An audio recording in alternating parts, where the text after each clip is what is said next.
রে ঘোষক আমি বিশ্বাস করি না নবী বিদায় হইতে পারে না। ঘোষক ডাক দিয়ে বলল, হ্যাঁ হ্যাঁ হ্যাঁ ঠিকই, নবী বিদায় হয়ে গেছে। এবার ওই যে নবীর প্রাণের সাহাবী গাছের উপরে ছিল, সাথে সাথে গাছ থেকে ফাল দিয়ে নিচে নেমে গেছে।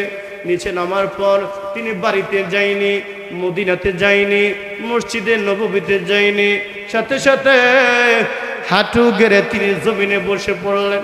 দুইটা হাত উপরে দিয়া মালিকের দরবারে দোয়া শুরু করেছে, আল্লাহ আমার কাছে সবচেয়ে বড় নিয়ামত হলো তোমার নবী। উপস্থিতি, আমার নবীর বিয়োগ ব্যথায় সাহাবায়ে কেরাম পাগল পাড়া ছিলেন। এই যে নবীর এক সাহাবীর নাম আব্দুল্লাহ ইবনে যায়েদ ইবনে আব্দে রাব্বিহি রাদিয়াল্লাহু আনহু, নবী যখন ইন্তেকাল হয়ে গেছে তিনি খেজুরের বাগানে ছিলেন, তার কানে এই আওয়াজটা গিয়েছে যে নবী তো চির বিদায় হয়ে গেছে। তার কানে এই আওয়াজটা পৌঁছার সাথে সাথে তিনি ডাক দিয়ে বলছে, রে ঘোষক কোথায় তোমার বাড়ি, কোথায় তোমার পরিচয়? ঘোষক করে কি বলতেছো, কি বলতেছো? বলতেছো নবী বিদায় হয়ে গেছে। রে ঘোষক আমি বিশ্বাস করি না নবী বিদায় হইতে পারে না। ঘোষক ডাক দিয়ে বলল, হ্যাঁ হ্যাঁ হ্যাঁ ঠিকই, নবী বিদায় হয়ে গেছে। এবার ওই যে নবীর প্রাণের সাহাবী গাছের উপরে ছিল, সাথে সাথে গাছ থেকে ফাল দিয়ে নিচে নেমে গেছে। নিচে নামার পর তিনি বাড়িতে যায়নি, মদিনাতে যায়নি, মসজিদে নববীতে যায়নি, সাথে সাথে হাঁটু গেড়ে তিনি জমিনে বসে পড়লেন। দুইটা হাত উপরে দিয়া মালিকের দরবারে দোয়া শুরু করেছে, আল্লাহ আমার কাছে সবচেয়ে বড় নিয়ামত হলো তোমার নবী। আল্লাহ বলতে পারলাম তোমার নবী নাকি পৃথিবী থেকে বিদায় হয়ে গেছে। আল্লাহ যেই চোখ দিয়ে তোমার নবীকে দেখতে পারবো না, আল্লাহ তোমার কাছে বলছি, আল্লাহ যেই চোখে নবীকে আর দেখবো না, আল্লাহ এই চোখ তুমি আর রাখো না। আল্লাহু আকবার বলেন। আল্লাহ যেই চোখে তোমার নবীকে দেখবো না, আল্লাহ এই চোখ দিয়ে আর দুনিয়ার অন্য কিছু দেখতে চাই না, পৃথিবীর অন্য কিছু দেখতে চাই না, আমার স্ত্রীকে আমি দেখতে চাই না, আমার সন্তানকে আমি দেখতে চাই না, আমি আমার মেয়েকে দেখতে চাই না। ওগো আল্লাহ আমি আমার মা বাবাকে চোখ দিয়ে দেখতে চাই না, যে চোখ দিয়ে আমি নবী দেখবো না। আল্লাহ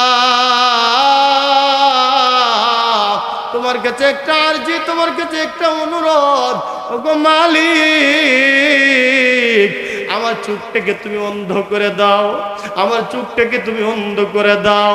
ভাইয়ের আমার কিতাবের মধ্যে লিখা ওই যে নবীর সাহাবী আব্দুল্লাহ ইবনে যায়েদ ইবনে আব্দে রাব্বি যখন এই দোয়াটা করেছে, দোয়াটা করার সাথে সাথে আব্দুল্লাহ ইবনে যায়েদ ইবনে আব্দে রাব্বির চোখটার সাথে সাথে অন্ধ হয়ে গেছে। আল্লাহু আকবার বলেন। তারা ছিল খাঁটি আশিকের রাসূল, খাঁটি আশিকের রাসূল, খাঁটি আশিকের রাসূল। নবী পৃথিবীতে নাই, এই চোখ দিয়ে তারা দুনিয়ার আর কিছু দেখবে না। আর নবী রক্ত মাখা ইসলামটাকে এই পৃথিবীর মধ্যে রেখে গেছে রে ভাই। এই ইসলামটারে নিয়ে আমরা চিনিমিনি খেলতেছি। আজকে যখন উলামায়ে কেরাম হক কথা বলে, উলামায়ে কেরাম যখন কোরআনের কথা বলে, ওই উলামায়ে কেরামদেরকে আজকে জেলখানার মধ্যে বন্দি করে, ঠিক কিনা? ওই উলামায়ে কেরামদেরকে জেলখানার মধ্যে বন্দি করে। এ ভাই নমরুদ চেষ্টা করেছিল ইসলাম ধ্বংস করে দিবে, কিন্তু আল্লাহ বলল আল্লাহ আপনারা একটু জোরে বলুন ইসলামের সুইচ কার হাতে? আর একটু জোরে বলুন ইসলামের সুইচ কার হাতে? ইসলামের সুইচ আল্লাহর হাতে। নমরুদ চেয়েছিল ইসলামের সুইচটাকে নিভাই দিবে। নমরুদ 2.5 মাস পর্যন্ত লাকড়ি জমাট করছে, 2.5 মাস পর্যন্ত লাকড়ি জমাইয়া লাকড়ির মধ্যে আগুন ধরাই দিছে। পয়গম্বর ইব্রাহিমরা আগুনের মধ্যে ফেলাইছে। ইব্রাহিম আলাইহিস সালাতু ওয়াস সালাম আগুনের ভিতর বসে হযরত জিবরাইলের সাথে কথা বলে। সুবহানাল্লাহ বলেন। এবার নমরুদ ডাক দিয়ে আগুন বলে, আগুন কি হইল তোমার কি কোনো পাওয়ার নাই নাকি? এবার আগুন ডাক দিয়ে বলল, নমরুদ আমার পাওয়ার আছে ঠিকই, কিন্তু ইব্রাহিমের জন্য আমার পাওয়ারলেস। আল্লাহু আকবার বলেন। ইব্রাহিমের জন্য আমার পাওয়ারলেস, তোর জন্য আমার পাওয়ারলেস না। এ নমরুদ মুডা গলা দিয়ে ডাকিস না, বেডা হইলে আয়ার নাম্মা দেখ আমার ক্ষমতা আছে কিনা। আল্লাহু আকবার বলেন। ওই যে আল্লাহ তাআলা নমরুদে ইব্রাহিম আলাইহিস সালাতু ওয়াস সালাম রে আগুনের মধ্যে ফেলেছিল, ইসলামের সুইচটাকে নিভিয়ে দিবে, ইসলামটাকে ধ্বংস করিয়ে দিবে। ওই নমরুদকে ওই আগুনে শেষ পর্যন্ত অপমানিত কইরা দিছে।